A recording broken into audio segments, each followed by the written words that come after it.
All right, good morning. Welcome back to week 20 of our study on Revelation. We are this week finishing our discussion in chapter 11 and then moving on into chapter 12. So it's been a couple of weeks. Let's recap a little bit. Let's get back to where we left off. And so you remember last time around, we had been in, whether it's literally or figuratively, right? In some sense, we're in the city of Jerusalem, and there in the city we see these two figures we're called the two lampstands, the two olive trees, the two witnesses, right? These two figures who appear, they prophesy, we are told, that when anyone opposes them, that fire comes out of their mouths and destroys anyone who opposes them, that they have power to stop the heavens and to inflict plagues on the earth, and that for 42 months, our favorite time period, for 42 months that they will stand there and prophesy and witness to the nations, and at the end of that time, they will be killed for 3.5 days. Their bodies will lie in the streets of the city, and then finally they will be raised, and the whole world will see their ascension, will see them go up to heaven. We saw a couple of things about that last time around. First off, we saw that there are several clear Old Testament references really being made in quick succession as you go through this passage, right? These two witnesses, they're called the two olive trees, the two lampstands. We saw that that's a reference back to the book of Zechariah. And in Zechariah identifies these two guys. One of them is the high priest, and the other is the ruler of the people. And he calls them the two olive trees, the two lampstands of God. And the idea is, just like the lampstands in the temple are providing light, right, are providing this illumination before the Lord, that these are the men who are going to light the way for Israel now that they've come back into the land. They are going to be the guiding posts for everything that happens going forward, right?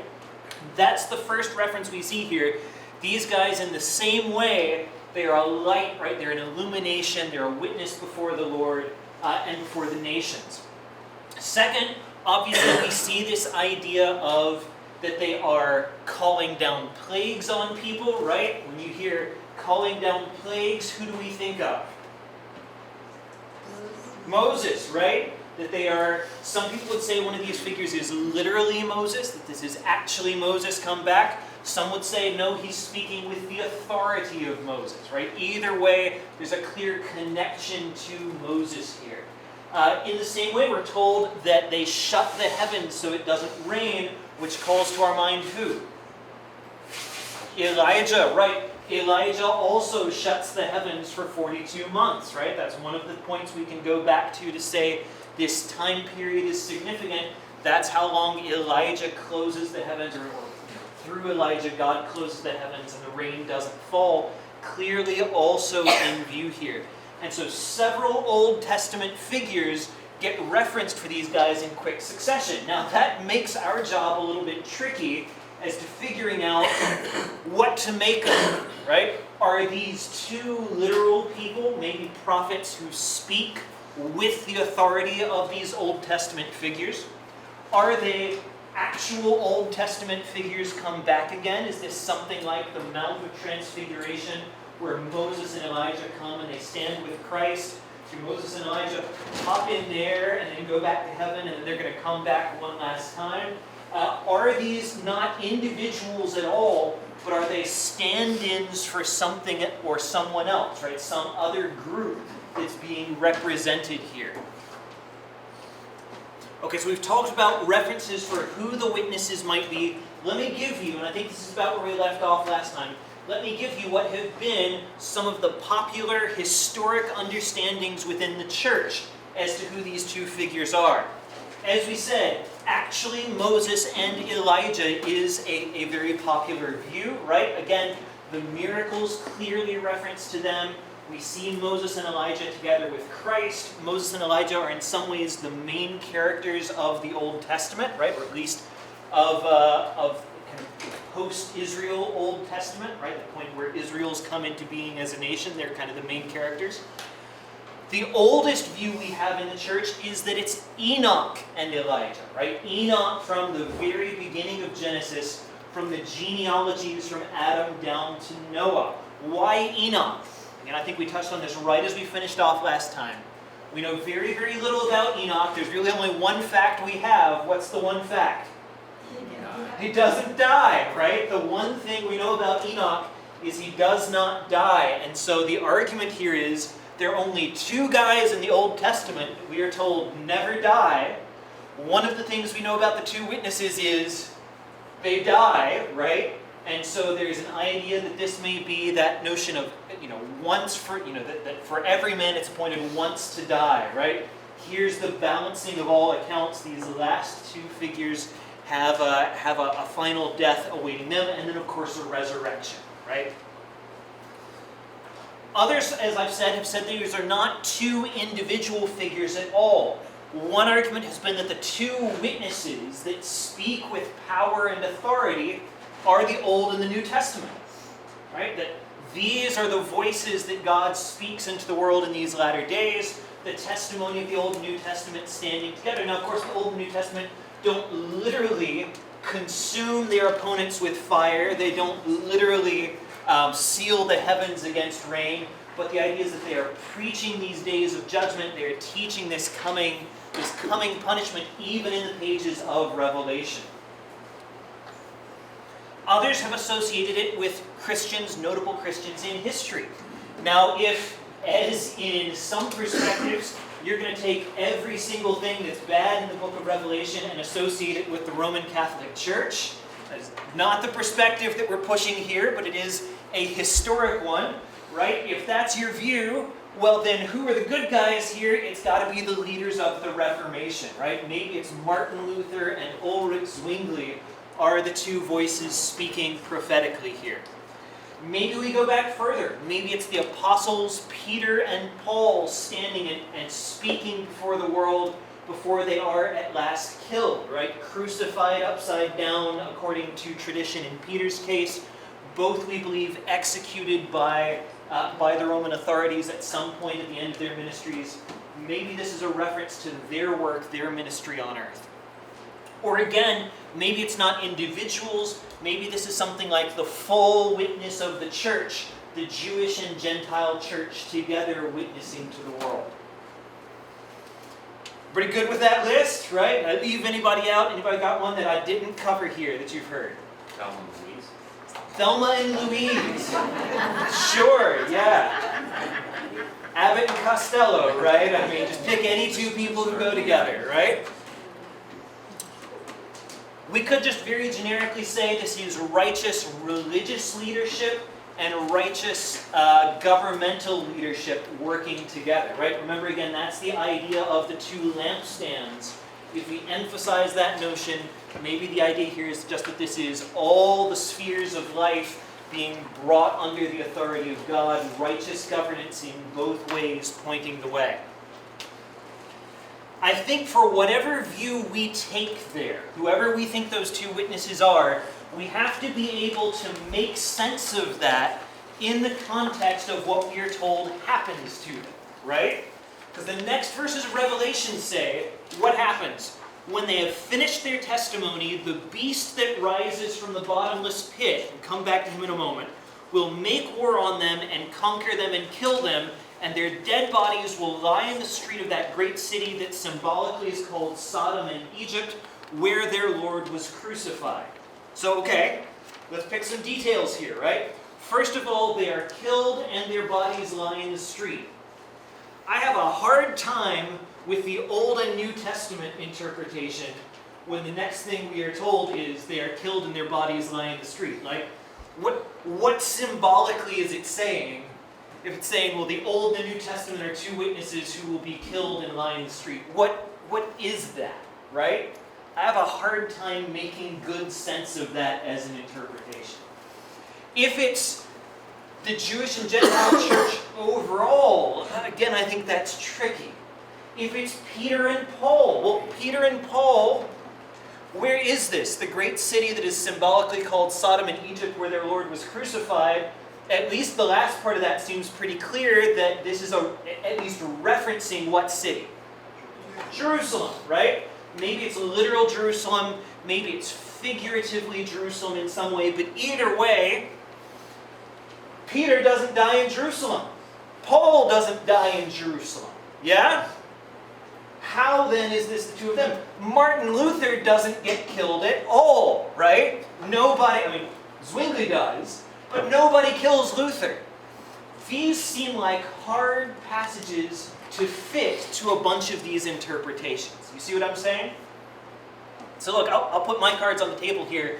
When we have a bit like this, where we just kind of scratch our heads and say, nothing that I can really put to this really seems to fit very well. I can't find anything that clearly, obviously is in view as the fulfillment of this passage. That's one of the things that pushes me to read a passage like this and say it's waiting some future fulfillment, right?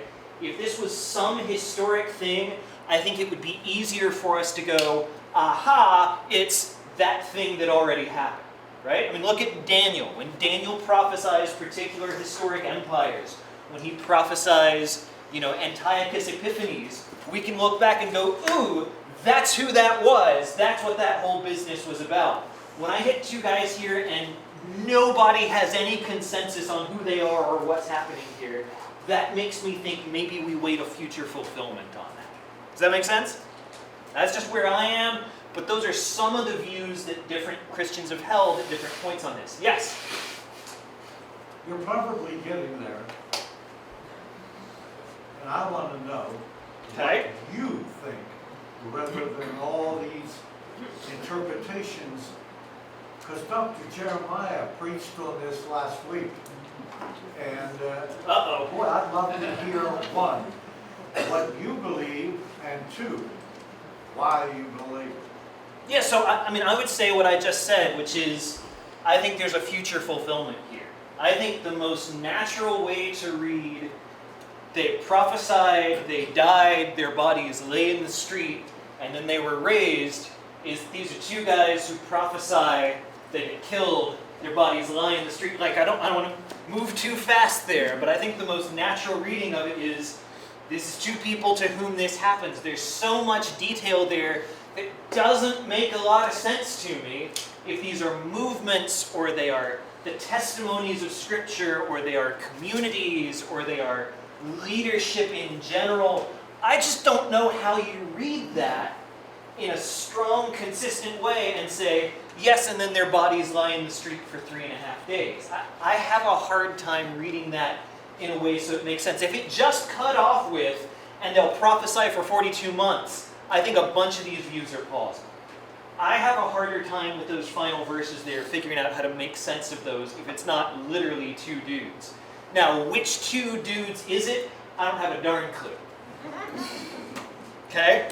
There are too many references to too many specific people in the Old Testament there for me to say clearly this must be Moses, actual Moses, or this must be actual Josiah come back, or right? Like, there's just too much going on there. Maybe it's two guys who just haven't been born yet, right? Maybe it is Moses and Enoch. I don't have a strong opinion on that one, but it reads most naturally to me as two literal people, and that we're still waiting a fulfillment on it. I think that's the cleanest read of it to me. Good. Anybody else here? Oh, Yeah. and also in the original language, the words that John uses speak to specific individuals in that language, which I think is very important too. So he definitely uses the words for two people. Yes. We've seen John use singular things as stand-ins for groups before, right? I mean, Revelation opens with 7 lampstands, where each lampstand is a whole church, right? And so it's not utterly unreasonable that he could say, here's an object, and the object is a group. In fact, that's a very natural crossover to look and say, here are two guys, they're 2 lampstands, and to remember that back in chapter 1, we saw 7 lampstands, and each lampstand was a church, right? That's a very natural connection to make, and it's one of the arguments people would make who say, well, this is 2 churches or 2 movements or 2 groups or something like that, is that's what lampstands are, they're groups. I just struggle to fit that into sense with some of the rest of it. But you're absolutely right that he is very, grammatically he's saying this is two guys, right? Scott? But your only argument there seems to be that because you're going to take the dying and lying in the street literally, therefore it has to be literal people. But obviously, if the whole thing at the beginning is symbolic, then the whole dying and lying in the street is symbolic too.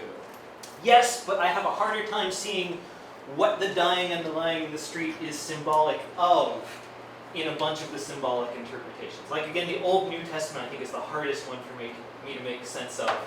What does that symbolize that the Old Testament lies dead in the street for 3.5 days? I don't have a good answer to that I feel like I've seen, right? It fuzzes out a little bit at that point where there's any clear takeaway from it. But you're right, if the dying and the lying is symbolic, that goes all hand in hand with the two guys are symbolic, right? I don't think it's an ironclad case. Just if I'm asked what reads most naturally to me, that's what reads most naturally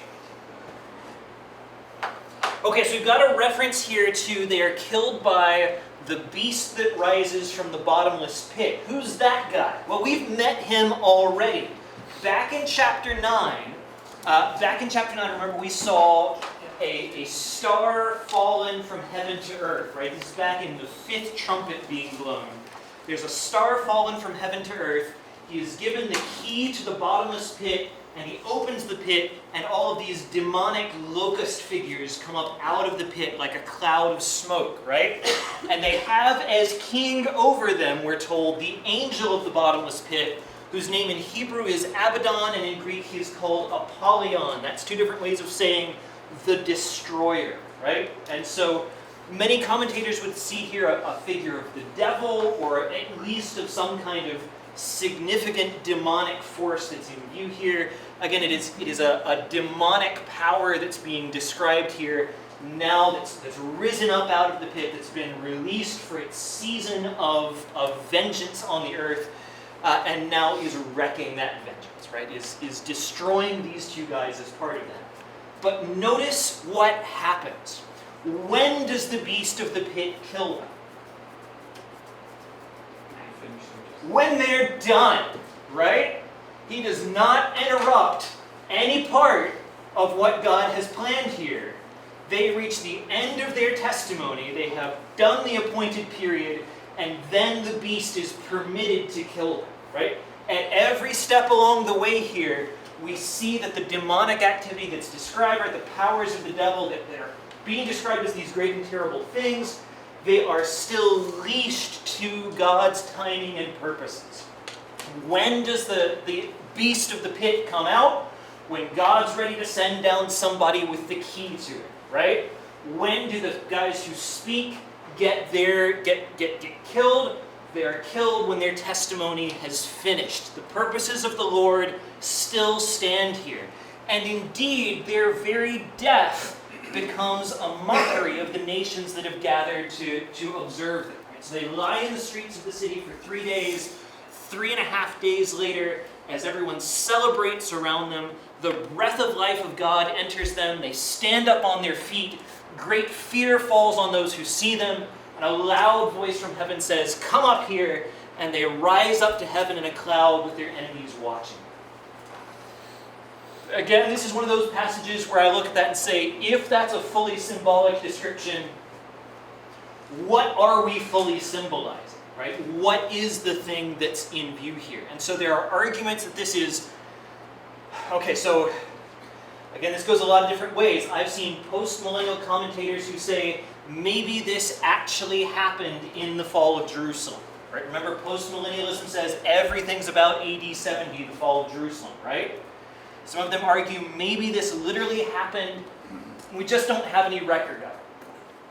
That's not enormously satisfying to me, right? Could it be true? Yes, it could be true. I don't love it, right? Maybe this is... Okay, so we've talked about how one way of reading things is that John is making a distinction between our physical bodies, which can be harmed and killed, and our eternal safety, right? That while the world can oppress the church, it cannot ultimately destroy the church the church is kept safe with Christ. And so we saw in chapter 11 an idea that said, we've got the temple, and the outer courts of the temple are trampled, but the inner court is measured and kept safe. And so there's an interpretation that says the outer court is our physical selves, our bodies, our lives, but the inner court, that is your true worship with Christ, and that is hidden with God in heaven, and it cannot be destroyed by anything the world will do, right? If you keep that interpretation running, okay, same idea here. Here is the church, or the witness of the church, or the leadership of the church, or something. It is physically destroyed, but it is ultimately protected. It is ultimately safeguarded, called up to heaven with God, and protected from whatever harm may fall. Does that make sense? Now again, I struggle a little bit with some of the world is watching them, and great fear falls on those who see them stand up back on their feet. And again, I just have a hard time reading that in a fully symbolic way, that this is spiritually we are raised up to Christ. But you can take it that way, right? That is one of, let's say that's a more amillennial reading of this, is to say that's the contrast that's being made here. Does that make sense? Anybody else here? Okay. I'm going to push forward just a little bit. One quick reference here. After 3.5 days, a breath of life from God entered them and they stood up on their feet. You can't you can't shake a dead cat in Revelation before you hit another Old Testament reference John is making. Here's one that might sneak by you. Ezekiel 37, the valley of dry bones, right? Ezekiel comes to this valley. God says to him, can these bones live again? And Ezekiel gives the same response that John gives a couple of times, which is, you know the answer to that, right? It's a great response, right? And so God says to Ezekiel, prophesy to the breath and say, come breath from the four winds and breathe into these slain. I prophesied as he commanded me, and breath entered them. They came to life and they stood up on their feet, right? And so clearly that's the reference back here that John is calling back to in this same way the dead rise to life here. We finally hit the end of chapter 11. I know today is about chapter 12, and I swear we're going to at least get into it before the day is over, but we got to wrap this up. We hit finally in chapter 11 the seventh angel blowing his trumpet. We see this final scene here. God's temple opens. There's the Ark of the Covenant, and we hear lightning and rumbling and thunder and an earthquake and hail. Now, if you're watching, that is about the third time in Revelation that we have seen a sequence mentioning these things. We saw back in 7 and 8 when we hit the end of the seals. We likewise saw thunder and rumblings and lightning and an earthquake. If you're checking these off as you go, you notice we have everything we had before, and now there's also hail, right? It keeps getting worse every time we come to one of these sequences. And so one of the readings of Revelation we've said is cyclic, right? It's the same events play out over and over again in more detail. In the cyclic view, chapter 11 ends our next cycle. It says, here's another telling of history or future history. Now we come, God's temple opens, here's God revealed, and here's this final judgment poured out on the earth where everything disintegrates. And in fact, it disintegrates even harder than it did last time around. This time we see hail described in the picture as well. Angela? I guess, well, I don't know if we can answer this, but it talks about the Ark of the Covenant. And that wouldn't be so significant to us. That would be more significant to the Jews, right? So I think that what is the Ark of the Covenant in Old Testament theology, right? It is the mark of God's presence with the people, his commitment to the people. It's a history of the things he's done for them, right? It has things like Aaron's staff that's budded, there's a jar of the manna, right? All these are being kept in or with the ark. So it's a historic record of God's faithfulness to his people. It's a sign of his direct presence with his people. It's a sign of his covenant promises to his people, right? And I think whether literally we see this as there's the actual physical ark that God has translated up to heaven. Or whether you read this as symbol, the connotations are the same thing, right? Whether it's the actual object or a symbolic reference to the object, the meaning is the same thing. Here is, at this time of great tumult, here is the showing that God's covenant with his people stands unbroken, right? That for all history, here is the mark that God is covenant faithful to them. He is still here with them. And now that the gates of the temple open and they reveal that covenant promise still kept safe. Does that make sense? Now, certainly if you are a Jew reading this, that has special resonance for you, right? Reading it in the first century, that's going to have a special resonance for you. But I think Jew and Gentile alike can see the implications of what John is saying. So where does that put our church's position on it? Well, what is our church's position on? I mean, where does that put our church's position on it, if you read this? Say that one more time for me, Angela. I'm not hearing you. No, I'm sorry. Where does this put our church's position on it? Okay, so what would our church do with this specific passage? I don't have a clue. I believe our church's overall position is, so we are premillennial but in a non-binding way, right? So we say, premillennial being we think these events are still future, right? This is a description of things yet to come. But you're not required to be premillennial to be a member of the church in good standing, right? And so we would see this as in some way a future event. You can be premillennial and think Revelation is cycles, right? You can say first 7 seals are a cycle and then the world ends, and then John redescribes it, and still just say each of those is a future cycle that's being described over and over again in different ways. You can be a premillennial and read the whole book beginning to end as one chronology, right? This happens, and that happens, and that happens, and that happens. And so we would not as a church detail at the level of, is this the actual ark, and when in the process of things does that happen? I think that's below the level where we force you to hold one view or another. Does that answer what you're asking? Yeah, okay. Anybody else? Okay, chapter 12. Got half an hour left. Let's do it. Chapter 12, verse 1. And a great sign appeared in heaven. Cool. We've been wondering if things are symbolic or not. John's going to let us know for sure on this one. There is a great sign. There's a symbol we see in heaven. A woman clothed with the sun, with the moon under her feet, and on her head a crown of 12 stars. She was pregnant and was crying out in birth pains in the agony of giving birth. And all of us who are Protestants go, uh-oh, hold that thought, we'll come back for it. And another sign appeared in heaven. Behold, a great red dragon with 7 heads and 10 horns, and on his head 7 diadems, 7 crowns. And his tail swept down 1/3 of the stars of heaven and cast them to the earth. And the dragon stood before the woman who was about to give birth, so that when she bore her child, he might devour it.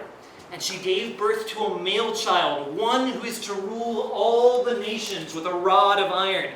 But her child was caught up to God and to his throne, and the woman fled into the wilderness, where she has a place prepared by God, in which she is to be nourished for 1,260 days. For those of you keeping score, 1,260 days is how many months? 42 months, 3.5 years. Here we are again. Now a war arose in heaven, Michael and his angels fighting against the dragon.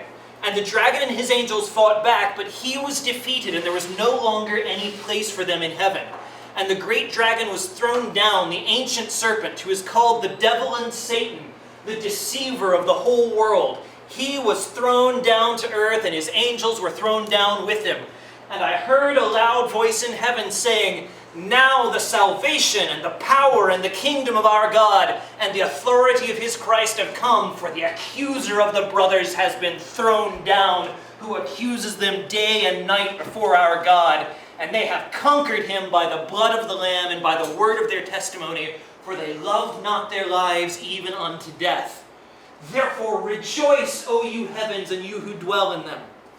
But woe to you, O earth and sea, for the devil has come down to you in great wrath, because he knows his time is short. And when the dragon saw that he had been thrown down to earth, He pursued the woman who had given birth to the male child. But the woman was given the 2 wings of the great eagle so that she might fly from the serpent into the wilderness to the place where she is to be nourished for a time, times, and half a time.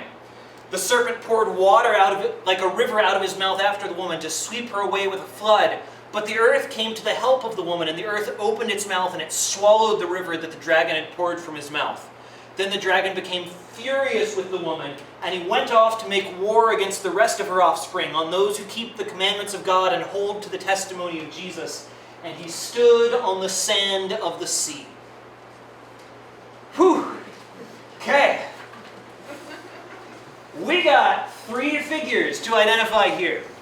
We've got a woman. I kind of laughed that this is the Father's Day Sunday school lesson, and it clearly would be better as Mother's Day. We've got the woman about to give birth. We've got the dragon, and we've got the child. Let's take these in kind of increasing order of difficulty in identifying them. Let's start with the child. It is a male child born of the woman who is to rule the nations with a rod of iron, caught up to God in his throne. This is Jesus. Good, right answer.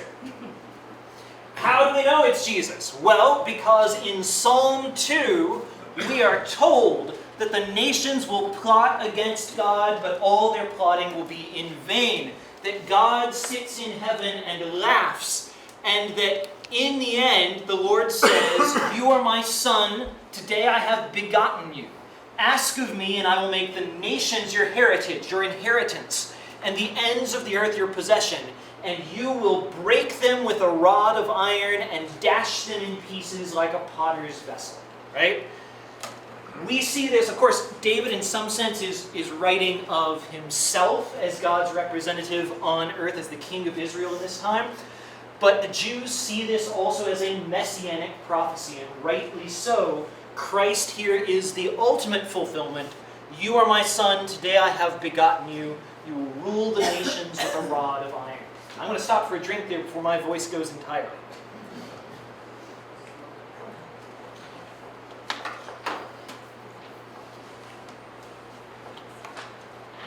Okay, so we have this son born. Now notice how abbreviated. First off, can we agree first of all that whether Revelation as a whole is looking forward or back or to AD 70, parts of this are just the life of Christ, right? He is born, he is hunted by the devil, right? We can picture the work of Herod in trying to kill Christ at the time of his birth, right? Trying to kill all the boy children in order to make sure he kills the king. We can see that as a manifestation of the wrath of the dragon lurking before the woman about to give birth, right? And yet we see all of Christ's life here is described in about the space of a single verse. He is born, and then he is caught up to heaven to the throne of God, right? And so there's AD 0 to 30, more or less, right? In the space of a sentence, there's the life of Christ. He is caught back up to God. If you want to read more, read my other book, says John, right? There's the child who is born. Figure number 2, the dragon. The dragon's real easy to identify because we are told who the dragon is, right? The dragon is, let's back up a couple of verses. Here we go. The great dragon was thrown down, that ancient serpent called the devil and Satan. We got a positive ID here. By the way, why is he that ancient serpent? Genesis, right? This is taking us back to Genesis 3, the serpent in the garden, and the prophecy that's made to Eve there, right? I shall put enmity between you, that is the serpent, and the woman, and between your offspring and hers, and you shall bruise his heel, and he shall crush your head, right? Here we see John making connection there, that ancient serpent now at last confronting the seed of the woman and being utterly undone by it. Okay, so we've got a dragon. Now, When you think dragon here, right, our natural inclination is to picture kind of medieval Europe dragons, right? Like big wings, fire breath. Notice this dragon is associated much more with water. Picture something closer to a sea serpent, to a leviathan, right? It's this awful monster with all these heads. It stands on the sea at the end of the verse, right? It spits out water like a flood. Remember that in a lot of apocalyptic literature and in a lot of Jewish thought, the sea is a place of chaos, which makes sense, right? I mean, you go out on the sea in your tiny little boat, anything could happen to you there. Raiders come out of the sea and they invade you and they carry off things, right? Storms come off of the sea. The sea is a bad place. You don't want to be anywhere near the sea. You want to be on the land because the land is associated with Israel, right? You're either in the land God has given you or the sea where the bad things happen. And so the dragon here is something like a sea serpent. He's associated with water. A great red dragon, 7 heads and 10 horns. That feels familiar. Where have we seen something like that before? It's not an exact match. Daniel. Daniel's got a beast, right? He's got a beast with 7 horns on his head, and one of those horns, or 3 of those horns, are thrown down so that another little horn can come up, right? And so it's not an exact parallel here, but there's some crossover in that Daniel language. Now you remember, it's been a while since we've seen horns in Revelation. What are horns? What are they symbolically representative of? Power, rule, authority, right? The dragon has 10 horns. Notice we've seen horns, for instance, on the lamb, right? The lamb that was slain and yet is standing as if slain. The lamb has 7 horns on him. Now, is John saying the dragon is more powerful than the lamb? No, but the dragon is possessed of horns as the lamb was. He is powerful, right? He has crowns. He has rule. Whether these are literal kingdoms or something else, maybe is a little bit ambiguous, but there is rule and authority associated with the dragon. And so the dragon here seems to be both the devil and in some sense a devilish empire, right? We've seen already the idea that one of the ways the dragon lurks before the woman is in Herod's attempts to kill Christ at his birth, right? And so the dragon here has attributes both of an empire and of a spiritual presence here. They're connected with each other. Again, we see that very clearly in Daniel, where Daniel's 4th beast, typically we associate with Rome, right? We associate it with an imperial satisfaction. It was different from all the beasts that came before. It had 10 horns. No mention of the number of heads, right? But the horns are matching up here. Again, parallels here to the description of the lamb. I think we've covered that already. We're told then that the dragon has a tail that swept 1/3 of the stars from heaven. Now, what is this? So, there are basically 2 camps on what's happening here. Stars seem like spiritual presences, angels, we would typically say, right? That seems like the most natural parallel. Why do I say so? Well, because we have seen, when the pit is opened back a couple of chapters ago, back in chapter 9, we are told a star is fallen from heaven to earth carrying the key to the bottomless pit, right? That seems to be a spiritual presence. Stars in Daniel are paralleled with spiritual presence, right? So in Daniel chapter 7, some of the host and some of the stars it threw down to the ground and trampled on them. It became as great even as the prince of the host, right? And so we see these parallels that stars seem most naturally to be angels or angelic representatives. What does it mean then that the devil sweeps 1/3 of the angels aside with his tail? What have you heard on that? There's a couple major schools of thought I've heard of this. Anybody know one? Takes 1/3 of the angels with him and they rebel. Okay, good. One of the most common readings is this is the rebellion of Satan, right? When Satan rebels, a third of the angels rebel with him, they fall. Another reading says he doesn't call the stars to him, he doesn't persuade them. Maybe this is just war, right? Maybe this is, as Daniel says, some of the stars being thrown to the ground, that he is trampling on even the hosts of heaven here because of his power, because of his, just his sheer might. Passage isn't totally clear to us, right? Either which way we go, of course, if we're going to stay in Revelation, we've seen one of the earlier judgments is a darkening of a third of the stars in the sky, right? Now there, we might read that as literally a darkening of the sky, but it is an awfully close parallel here, right? Maybe there's a connection between a darkening of a third of the sky and a sweeping of a third of the stars here, that it's not literally physical stars, but that both of those are describing a spiritual darkening. That's a possible reading here. Any which way we go, it's bad, right? It is not good. It is a sign of the devil's power, of his success in this campaign. He doesn't ultimately succeed, right? He doesn't even take a majority of the stars with him. But he inflicts a terrible loss, whatever that loss is. Okay, there's number 2. Number 3. There is a woman clothed with the sun, with the moon under her feet, and on her head a crown of 12 stars. She is pregnant. She is about to give birth. She gives birth to the male child who is Christ. And so a very natural read would be Mary. that this is Mary, right? And indeed,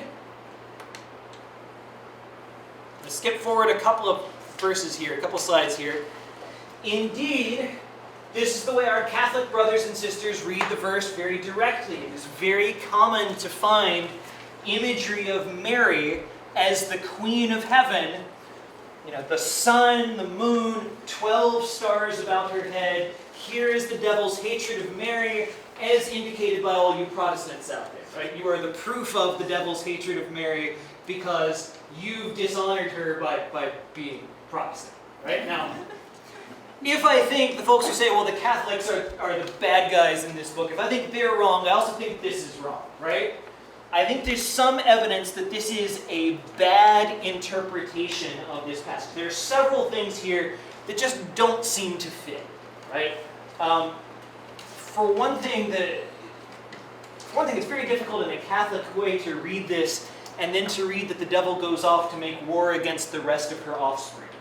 That is a difficult passage if you're a Catholic and you think Mary has exactly one child, right? That's rough. It is hard to fit some of the descriptions of what happens to the woman here, that she's given the wings of the great eagle, right? That some of these things are just tricky to fit into a description of the life of Mary, that a flood comes after her and the earth swallows it up. What is in view there? But more prominently, I think the symbology here points us somewhere else. The first thing we're told about this woman is that she has the sun and the moon and the 12 stars. And with John's love of the Old Testament, that should call another story back to our mind. It's actually one that we've just been reading to our children the last couple of days. Where in the Old Testament do we see the sun and the moon and 12 stars? Joseph, right? Joseph has this vision where the sun and the moon and the stars bow down to him. And Joseph's family all get what that vision is about, right? They all recognize that this is a vision that says that his father and mother and brothers, right, that his whole family, the whole nation of Israel, we would say, are going to bow down to him. And they don't take it real well, right? To put things mildly, they are somewhat unhappy about this claim that Joseph makes. I think a very natural read, then, is to say that here again, we see a reference to, at least it's meant to call to our mind Israel. Maybe it's actual Israel, maybe it's a little broader than that, but this is meant to suggest to us the nation of Israel. And that kind of works, right? It's out of Israel that Christ is born. It's out of Israel that we see, the rest of the church emerging initially, right? That the apostles come from and so forth. That is in many ways, the subject of the dragon's ire here, right? And again, Isaiah chapter 66, I think, is a good argument for interpreting this as in some sense Israel. Here again, Isaiah is talking about the nation of Israel, and he says, before she goes into labor, she gives birth. Before the pains come upon her, she delivers a son, singular. Who's ever heard such things? Who's ever seen things like this? Can a country be born in a day, or a nation be brought forth in a moment? Yet no sooner is Zion in labor than she gives birth to her children. And so Isaiah here has an idea of first of Israel giving birth to a son, and then to giving birth to a nation, right?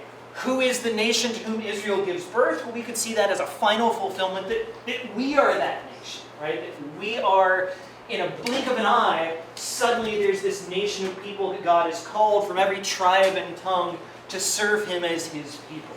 I think we can see that as a fulfillment of Isaiah's words here.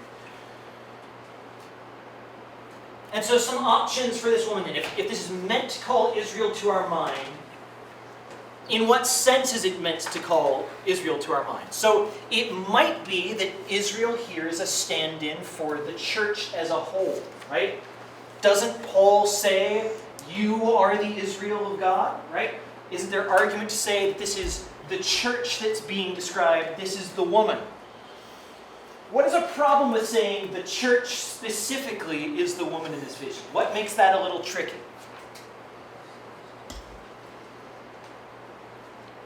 I thought the church was all going to be taken up at the rapture, and there wouldn't be a church. Okay, so if you believe in a rapture back around chapter 4,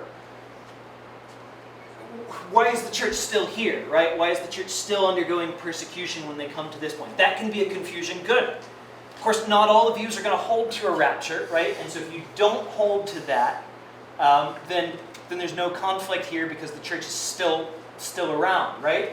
But if you do, then yes, absolutely, that's a complicating factor.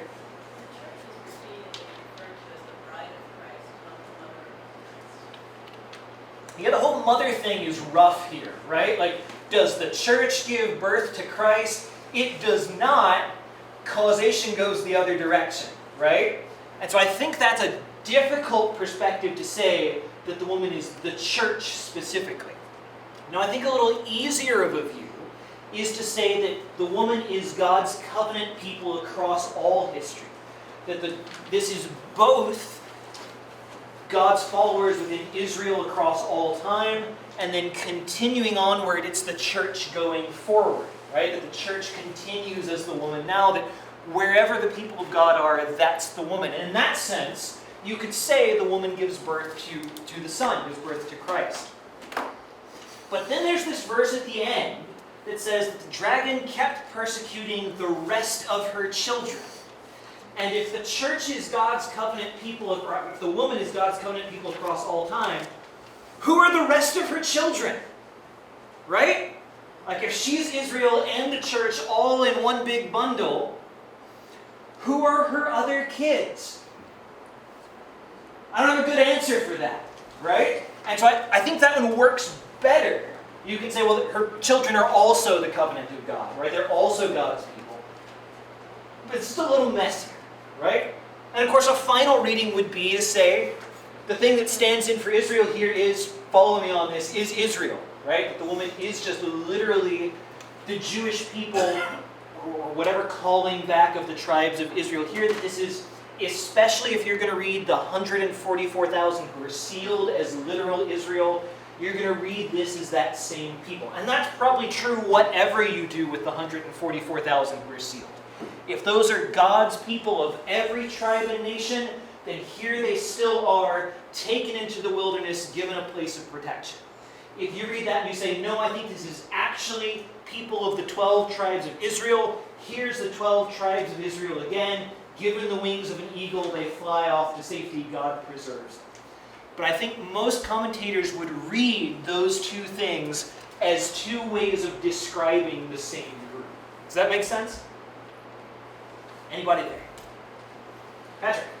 So, one of the things that gets to me here at this point then is if we know there's a literal definition of the child and the dragon, Yes. then why would they leave the woman to a symbolic image? So why not? Well, again, notice the child we're never told explicitly is Christ, right? It's just that there's enough Old Testament reference there and enough just clear identity that we can say this is who it has to be, right? I think you could make an argument that says John at least intends that you're going to catch sun, moon, 12 stars is unambiguously Israel language. And that you're meant at least to get that much of it, right? Now, maybe you struggle then with, is Israel Israel, or is Israel more than Israel, right? Who is the Israel of God in this passage? I think that's fair, but I think there's at least enough there to say some connections can unambiguously be made, right? I think there's at least enough here to say this is probably not Mary. That is probably not the primary fulfillment in view of what's being said. Does that make sense? So you're right, the dragon gets the most clarity here, right? The dragon gets the most unambiguous. Just if you were wondering, this is who this is. The other two, we have a little bit of inference work we have to do. Good, anybody else? I think another way you can kind of look at that is that Satan is not a man, right? Spiritual being, even though he's created, transcendent, immortal being, right? The child it's God, he does become a man, but he's fully God, fully man. So again, you still have the spiritual realm. And then if you want it to be Mary, now comes along just a human being. Put with those three, it doesn't, fit. It's just one single person to catch that train of thought, Yeah. Okay, good. It's kind of hard to do. Good. Thank you, Dennis. Anybody else there? All right. So, the woman flees into the wilderness where she is protected for our favorite time period for 3.5 years, right? Now again, we've got these questions of how many of the 3.5 years we're having described are the same thing being described in different ways, right? So let's just recap the last chapter or two. In chapter 11, we had the temple is trampled, the outer courts for 3.5 years, but the inner courts preserved and measured and protected for that same period. Then we had the witnesses prophesying in the streets for 3.5 years before they're slain. Now we have the woman flees to the desert for 3.5 years, right? She was protected from the dragon as he hunts her for 3.5 years. All of these things, are they all simultaneous? Are they all different ways of describing the same chain of events? Again, that's going to come back to you. Do you think these are symbols or exact things, right? Is the temple that's trampled the literal temple? Or is that something like a trampling on, the false church, right? The trappings of the church, while true religion, true worship of God is preserved. Is the temple, or is it a sign of something else? Is the woman, a woman, or is she a group, right? How do we make sense? Are the two witnesses two dudes, or are they a group of people? Depending how we read these things, we may see these as happening at the same time, or even just being three ways of talking about the same chain of events, right? That this is all the preservation of the people of God in the face of suffering. Brian, Yo, I hear a voice. John. could they be, can these events take place at the same time if the beast in chapter 11 and the dragon in chapter 12 are basically the same being? Because the devil is not omnipresent. So it almost seems like it has to be sequential. Is that? Okay, so in chapter 11, we see the beast persecuting the witnesses. Here in chapter 12, we see the dragon persecuting the woman, and you're saying, so do these have to be different time periods because the beast is doing different things? Am I catching your question? Yes. So again, I think that comes back to, do you think the woman and the witnesses are different people? Right? Because if that's two ways of talking about the people of God, it's real easy, right? It's the same thing. Even if not, like we say, the dragon seems to have an idea of being not just the devil, but sort of this devilish empire, right? This devilish influence in the world. And so it doesn't have to be that the dragon, in his individual person, is fully multitasking these two things, right? That there can be, again, see Herod as a partial fulfillment of this, right? There can be some delegation. So then, just to try to get this straight in my mind. Yeah. This could be then just a description of two different scenes, one basically on earth and one in heaven, like a war in heaven. Right, you could have one kind of different levels of symbolic interpretation of the same event. That's a possible reading of this. Okay. Daniel tells us back in chapter 7 that one of his horns, right, one of these demonic figures, these horns that he's describing, will speak words against the Most High and wear out the saints of the Most High, and they will be given into his hand for a time, times, and half a time. That, again, seems to be this same thing being referenced here. Whether you think that is literally 3.5 years, whether you think, remember, an amillennial reading here sees all of this as just being kind of, this is what church history is. It says you are in the 3.5 years now, and you have been since the death of Christ, right? You are right now in the period where the devil is raging against you, right? His time is brief, but his wrath is great, that he is hunting and persecuting and wearing out the saints of God now. And so the witnesses, the woman being preserved, all of this is the church now being finally protected by God, even though the devil rages against them, right? Does that make sense? You see me there? If you read it in that way, it's all just the same thing over and over again. Am I catching you, John? Am I getting what you're saying? Now we talked about, I think this is messy, because Daniel, there's good reason to think that Daniel's time periods are literal time periods. And if that's the case, well, the amillennials are just wrong. This is future events still in some way, right? Or it's in some way, it's 3.5 actual years. But I do think a very natural read is to see all these times as being the same 3.5 years, or at least being closely connected to the same period. Did I hear another voice?